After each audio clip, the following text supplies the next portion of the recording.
Do you want to make your horse walk on water? What about jump really high? Make all the vendors maximum discounts? Well, you need to invest in spell crafting. And today I'll show you exactly everything you need to know. Let's go. Let me know any cool spells you have made in the comments down below. We'll start with how to unlock spell crafting. Now, the traditional way is to gain access by completing the Mage's Guild recommendation quest, which will get you access to the Arcane University in the Imperial City. However, you don't need to do any of that nonsense. You can just go straight to Frostcrag Spire now that we have the remastered with all the DLCs. This is a location east of Bruma, right on the top of a snowy mountain.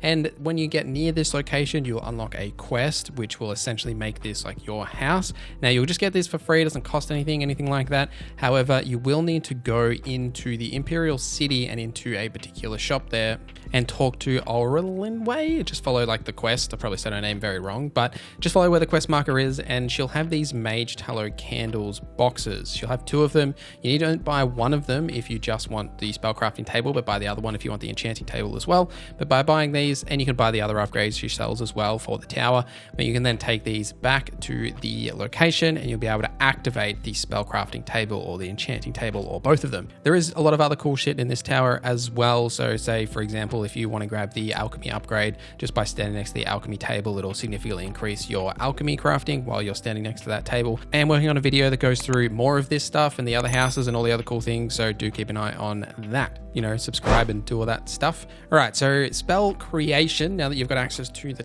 table, does require a couple of extra steps depending on how in depth you want to go. Like the actual list of effects that are available to you on the left hand side is directly correlated to the spells that you have actually unlocked. So if you don't have access to a certain amount of spells, or you go here very early in the game and do this and you haven't actually purchased a lot of spells or unlocked them through the Mage's Guild, what have you, you won't see like a big list of effects on here. So make sure you go to the Mage's Guild in the cities, purchase some spells, or even in the Imperial City you can at like the discount spell store and the other couple that are around. Even the girl that sells you the candle boxes can sell you some spells. But let's talk about all the different options here. So first, range is the first option. Range alters like how the spell will cast. It will either touch, meaning you'll have to directly touch the target to affect it.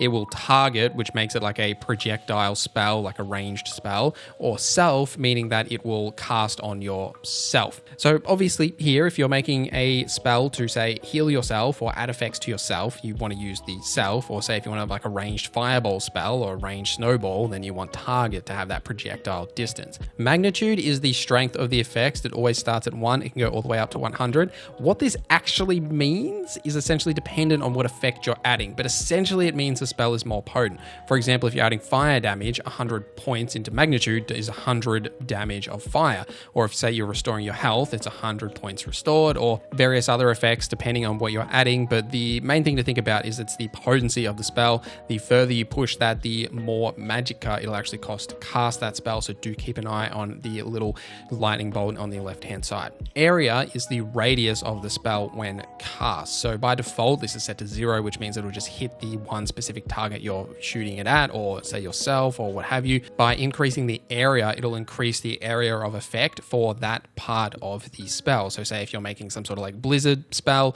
you increase the area, that specific area will then be affected by that like snow damage. Whereas say if you just want like a shoot a snowball, for example, you would have area to 0 and that effect would just be like a ball that'll shoot directly out in front of you.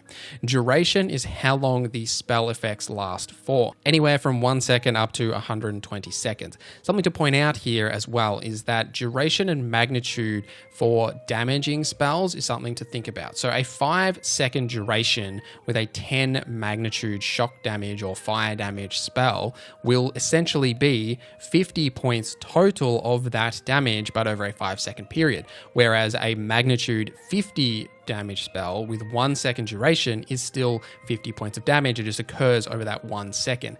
Now, the important thing to note about this is it's actually cheaper to have a larger duration and a lower magnitude when you're thinking about your spells. So if you want to make, say, a damage spell, but you don't need all of that damage to occur immediately at that 1 second, it might be better to say spread out 10 points of damage or how many points of damage over 5 seconds, 10 seconds, rather than it all occurring at once, because you'll actually be able to get more bang for your buck in terms terms of the damage that that spell is actually doing.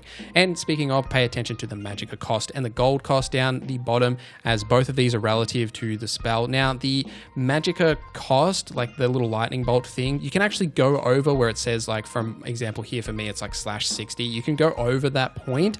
It's just like around that point is about where you'll be able to cast. And you can often tell if a spell is going to be too powerful for you is when you like have added your effects. It'll say like your destruction, your whatever is too low to cast this spell. But also pay attention to that gold cost. If you don't have a lot of gold, it will be quite expensive just creating a whole lot of spells. And also one last tip on just the creation aspect before we get into like some really good spells that you should just make like right off the bat is that you can't delete spells. So I do recommend to quick save before creating any spells that you're testing, as your magic list can get absolutely loaded full of a whole bunch of crap if you're just creating a whole bunch of spells to test them out. So you can quick save, then create the spells, then test it out. Don't like it, go back to that save, just so you're not creating a whole bunch of stuff in your magic list, because it is a little hard to like follow what you've got when that list just gets really large. All right, the best custom spells, let's cover the really cool ones and then we'll get into some more subjective stuff. Firstly, vendor discounts. Now, what you can do here is create a spell that completely maxes out your mercantile skill and your personality, so vendors will absolutely like you, but also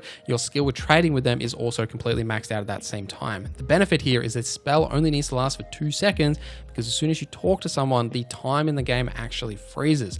So what you need to do here is create a spell that fortifies personality by 100 for 2 seconds, and then add an additional effect to fortify mercantile skill for 100 for 2 seconds. And then when you go to any vendor, you can just cast this spell and then immediately click on them. It'll pause the time so that spell will still be active, and you'll then be able to haggle, maximize that haggle, put that all the way to the end on hard, and then you'll be able to buy any goods for significantly cheaper, saving yourself a bunch of gold, or even sell things for almost double and like actually earn yourself a lot more gold. Carrying your burdens is definitely a challenge, and you can definitely improve this as well by creating a feather on self spell for 100 or however many you can get to for like up to 2 minutes. Now you can also do this with strength, like say fortify attribute strength, which will improve your overall carry weight as well. I prefer feather, one, because it's cheaper to get more bang for your buck, and also you can make it last longer because you don't really need to increase your strength like by 100 or whatever, whereas feather will give you a couple of like say 150 extra carry weight for 2 minutes, which is usually just enough to get that extra piece of gear that you really want to go and like trade. I've often found that feather works better for me, so I've used that a lot for my carry weight benefits. Say if I'm at the bottom of a dungeon, you're picking up all this stuff, it definitely helps in that regard. What about making all your repairs free? So what you can do as well is maximize your armor skill, and when you have 100 armor skill and you're completely maxed out, you can only need 1 repair hammer, as it's unbreakable. So if you make a spell that fortifies your armor skill by 100 for 2 seconds, exactly the same as we did with our vendor discounts, you will only need to carry 1 repair hammer, because that hammer will never break as long as that like skill is active and at 100%, and you'll easily be able to repair all of your gear. Soul Drain is one of my favorites, as when you are adding a lot of effects to weapons and you need to like recharge them via soul gems, what I would recommend to do is have a spell like this. So what I've done is I've put Soul Trap on this for 2 seconds and then drain health up to as much as I can, so 100 on touch for 1 second. Now, drain health, by the way, isn't actually damage. It will drain 100 health for 1 second and then it will immediately fill that back up. So a lot of targets that you are actually going to try and capture their soul, if they have less than 100 health, that will instantly kill them because their health is completely drained. Or on targets that have more than 100 health, you might need to do a little bit of damage before that drain health actually drains all of their health, and then it will capture their soul. You'll obviously know if it does capture their soul because it'll say in the top left hand corner, and then you'll be able to recharge any of your enchanted weapons much easier and more regularly. Now, damage spells are generally like a little hit and miss. It does depend on what your destruction level is as to like how much damage you're going to get out of these. A couple of things to note here as well is that adding weakness with the elemental damage, for example, making a weakness to fire with fire damage, doesn't actually trigger that weakness effect. It'll still do the same amount of damage. I tested this on myself to make sure it was exactly the same as the OG, and it is. So it won't actually increase the amount of damage that the fire damage is doing. even when you have that weakness effect applied, they do need to be split. So you have one spell that applies the weakness, and then you can go ham with the extra elemental damage. One damage spell that I do like is having one, I call it elemental surge, but like putting fire, frost, and shock on the same spell, both doing like X amount of damage for like 1 second, or you can maximize the duration and lower the magnitude, totally up to you. But having all of those different effects, as no enemy is going to be resistant to every single elemental damage type. You might fight something that's resistant to fire or something that's resistant to frost. No one's going to be resistant to all of them, so you can always guarantee that that spell will do a decent amount of damage. If the target's not resistant to any of them, then it'll do the most anyway, so you've got benefits there. And then I also do recommend creating something that increases your stats, something that you'll cast at the start of combat, something that, say, gives you shield, or something that increases your magicka, your fatigue, your endurance, whatever that is, something that you'll cast with a high duration, 60 seconds or so, to improve your overall stats, especially for difficult encounters. I just call this like power up or shield up, magicka up, whatever, and then I use that just to cast when I say go into the arena or I'm fighting something that's difficult. You'll then have that to just improve your overall stats, and then that fight will obviously be a little easier. But let me know your thoughts in the comments down below, some spells that you have created so we can all help each other out and make some cool spells. I am working on sort of like a battle mage build as well, so if you're interested in that, let me know in the comments down below. But thank you guys for watching this video till the end. Thank you to our members for supporting the channel. My name is NorZZa, and I hope you have a great day.